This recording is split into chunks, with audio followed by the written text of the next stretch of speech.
قرآن مجید و فرقان حمید کی ایک چھوٹی سی آیت مبارکہ جس میں اللہ تبارک و تعالیٰ نے سیدنا ابراہیم خلیل اللہ علیہ السلام کا ذکر فرمایا ہے، اور اللہ تبارک و تعالیٰ ارشاد فرماتا ہے وَاتَّخَذَ اللَّهُ إِبْرَاهِيمَ خَلِيلًا، کہ اللہ تبارک و تعالیٰ نے حضرت ابراہیم علیہ السلام کو اپنا دوست بنایا۔ خلیل کے معنی دوست کے آتے ہیں، اور دوست وہ ہوتا ہے کہ جو اپنے دوست سے بے پناہ محبت کرتا ہے، دنیا کی نعمتیں اور دنیاوی مال و متاع جو ہے اس دوستی کے درمیان حائل نہیں ہوتی۔ وہ جب محبت کرتا ہے، الفت کرتا ہے، تو اس قدر کرتا ہے کہ ساری چیزیں اپنی دوستی پر قربان کر دیا کرتا ہے۔ تو یہ دنیاوی دوست کی بات ہے، مگر جو اللہ کا دوست بن جائے تو اللہ تبارک و تعالیٰ اسے بے نیاز کر دیتا ہے، اور اللہ تبارک و تعالیٰ اسے اتنا عطا فرماتا ہے کہ ہر میدان کے اندر وہ کامیاب ہوتا ہوا نظر آتا ہے۔ سیدنا ابراہیم خلیل اللہ علیہ السلام کی زندگی کو دیکھا جائے تو آپ کی زندگی بے نظیر و بے مثال ہے، اور حج اور قربانی یہ آپ کی زندگی سے وابستہ ہے۔ ہمیں حج اور قربانی آپ کی زندگی کے ایک ایک پہلو کی یاد دلاتی ہے۔ تو یہ ایام سیدنا ابراہیم خلیل اللہ علیہ السلام، سیدنا اسماعیل ذبیح اللہ علیہ السلام اور سیدہ ہاجرہ، سیدہ سارہ رضی اللہ تعالی عنہما کی ہمیں یاد دلاتے ہیں۔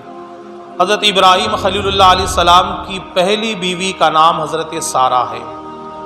آج ان کی زندگی سے جو ہمیں سبق ملتا ہے، انبیاء اکرام اور ان کی ازواج یعنی ان کی بیویوں کی زندگی سے جو سبق ملتا ہے، اسی سبق کی طرف آپ حضرات کی توجہ دلانی ہے کہ اللہ تبارک و تعالیٰ نے سیدہ ہاجرہ رضی اللہ تعالی عنہا، یہ آپ کی پہلی بیوی ہے، اور جب حضرت ابراہیم علیہ السلام نے ان سے نکاح فرمایا، اللہ کے حکم سے آپ کا ان کے نکاح ہوا، مگر ایک زمانے تک اولاد نہیں ہوئی۔ پھر اللہ کے حکم سے حضرت ابراہیم علیہ السلام، حضرت ہاجرہ، حضرت سارہ اور حضرت لوط علیہ السلام نے یہاں سے ہجرت فرمائی کہ جہاں آپ بابل کے اندر رہا کرتے تھے۔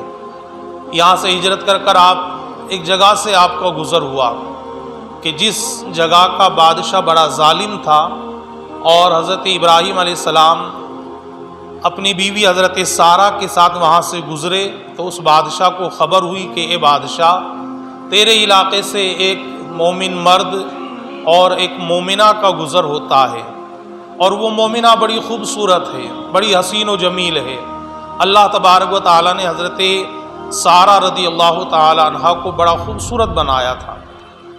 حضرت یوسف علیہ السلام کے تعلق سے کہ حضرت یوسف علیہ السلام بڑے خوبصورت تھے، تو سرکار دو جہاں صلی اللہ تعالی علیہ وسلم فرماتے تھے کہ حضرت یوسف علیہ السلام کو ان کی دادی حضرت سارہ رضی اللہ تعالی عنہا کے حسن کا حصہ ملا ہے، اس لیے کہ ان کی دادی بڑی خوبصورت تھی، تو اللہ تبارک و تعالیٰ نے ان کے پوتے کو بھی بڑا خوبصورت بنایا۔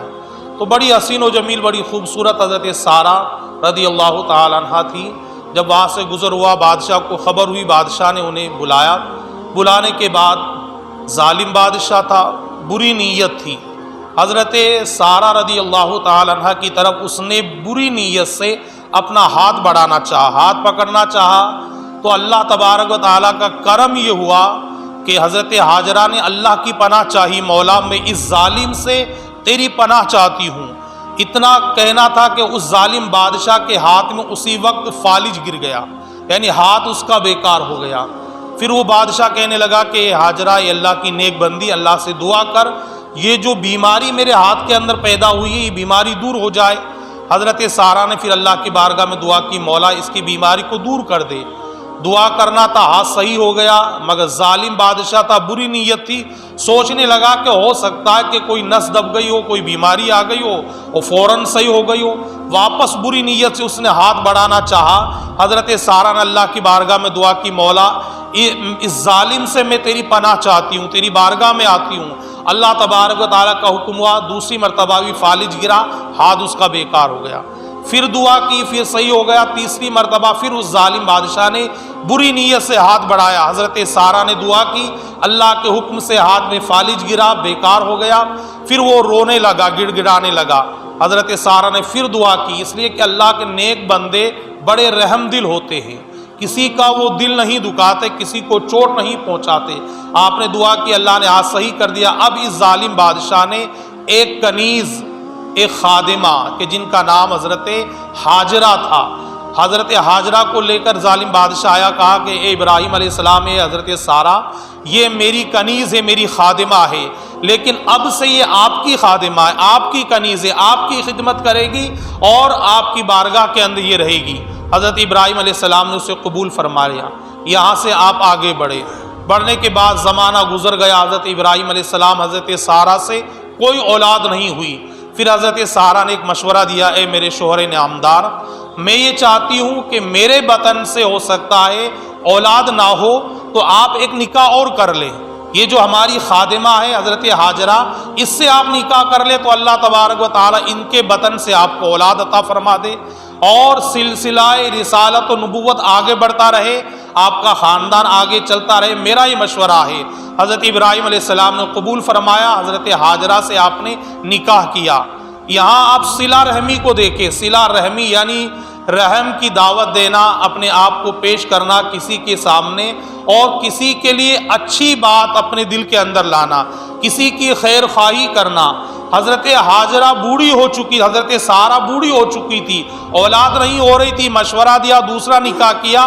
چند دنوں کے بعد میں کچھ مہینے گزرے، حضرت اسماعیل ذبیح اللہ علیہ السلام حضرت سارہ کے شکم اقدس میں آئے، حمل ٹھہر گیا، مہینے گزر گئے، 9 مہینے کی مدت پوری ہوئی، حضرت ہاجرہ کے یہاں بیٹی کی پیدائش ہوئی، نام اسماعیل ذبیح اللہ علیہ السلام رکھا گیا۔ آپ دیکھیں دوسری بیوی جو آئی تھی ان کے یہاں اولاد ہوئی، حضرت ہاجرہ آج کی عورت ہوتی تو جلن کے مارے، حسد کے مارے، آپ دیکھیں موبائل کے اندر خبروں کے ذریعے کہ ایک عورت کے بچہ نہیں ہوا، دوسری سے ہوا تو پہلی والی عورت نے دوسرے بچے کو زہر دے دیا گیا یا تعویذ دورے کر دیے گئے، جادو کر دیا گیا، کسی طریقے سے اسے نقصان پہنچانے کی ہمہ وقت کوشش رہتی ہے۔ لیکن حضرت ہاجرہ نے جب اولاد ہوئی تو آپ نے حضرت اسماعیل ذبیح اللہ علیہ السلام کو لے کر حضرت سارہ کی گود میں دیا، انہوں نے سینے سے لگایا، پرورش کی۔ اب بچے سے محبت کرنے کی بنیاد پر اللہ کا یہ کرم ہوا کہ ہاجرہ کے تو بیٹے ہوئے ہی تھے، اللہ نے حضرت سارہ کو بھی بیٹا عطا فرما دیا۔ حضرت سارہ کے یہاں بھی بیٹے کی پیدائش ہوئی، نام رکھا گیا اسحاق علیہ السلام۔ یہ بھی نبی بنے اسماعیل علیہ السلام اور وہ بھی نبی بنے اسحاق علیہ السلام۔ اور کرم دیکھے اللہ کا کہ صلہ رحمی کا کرم یہ ہوا کہ حضرت ابراہیم علیہ السلام کے بعد میں جتنے نبی ہوئے سوائے مصطفیٰ جان رحمت کے، جتنے نبی ہوئے وہ سارے کے سارے حضرت سارہ رضی اللہ تعالی عنہ کی اولاد میں ہوئے۔ اور ادھر حضرت اسماعیل علیہ السلام کی اولاد کے اندر پہلے حضرت اسماعیل علیہ السلام نبی اور آخر کے اندر ہمارے اور آپ کے آقا جناب محمد رسول اللہ صلی اللہ تعالی علیہ وسلم نبی۔ تو آپ دیکھیں کہ عورت اگر صلہ رحمی کرے، عورت اگر اچھی نیکی کرے تو اللہ کے یہاں سے اتنا بڑا اجر ملتا ہے کہ اللہ تبارک و تعالی نبیوں کی اسے والدہ بنا دیتا ہے، نبیوں کی اسے ماں بنا دیتا ہے، ام الانبیاء بنا دیتا ہے۔ تمام نبیوں کی ماں حضرت سارہ کو کہا جاتا ہے، جو ابراہیم علیہ السلام کے بعد میں جتنے پیدا ہوئے ہیں سب آپ کی نسل پاک سے ہوئے۔ اب ایک چیز غور کرنے کی بات ہے کہ وہاں ظالم بادشاہ کی نیت خراب ہوئی، اس نے ہاتھ بڑھانا چاہا، اللہ نے بیماری ڈال دی، فالج کا اثر ہوا تو ہاتھ ختم ہو گیا، ہاتھ پر فالج گر گیا۔